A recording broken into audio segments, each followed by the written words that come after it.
centenars de joves dels municipis que participen a ciutats defensores dels drets humans tenen l'oportunitat d'escoltar les lluites d'activistes d'arreu del món i apropar-se a realitats sovint invisibilitzades.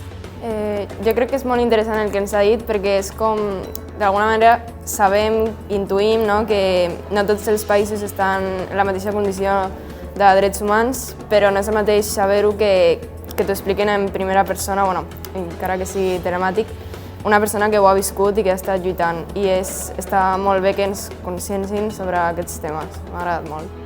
A mí personalmente una de las cosas que más me llamó la atención es cómo la policía abusa sobre la gente que está discriminada y cómo está completamente normalizado, y a raíz de eso los ciudadanos siguen el ejemplo de la policía o la milicia y a partir de ahí se generan más agresiones y más abusos sobre la gente del colectivo LGTBIQ o trans sobre todo. Y cómo es que aunque haya un porcentaje grande que apoye este movimiento LGTBI, no se puedan cambiar las leyes. Es pot veure a les posicions laborals, als salaris i moltes coses més, que molta gent pensa que són coses molt poc importants, però n'hi ha molta desigualtat de gènere a tots els aspectes.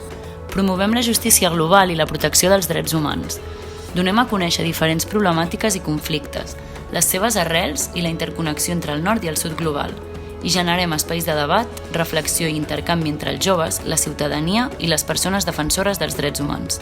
Però en altres països la realitat és molt diferent i això ens ha impactat una mica, no?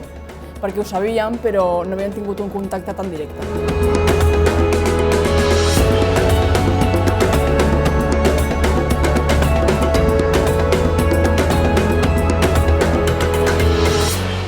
Creiem en una ciutadania crítica i compromesa per protegir les persones que ens protegeixen.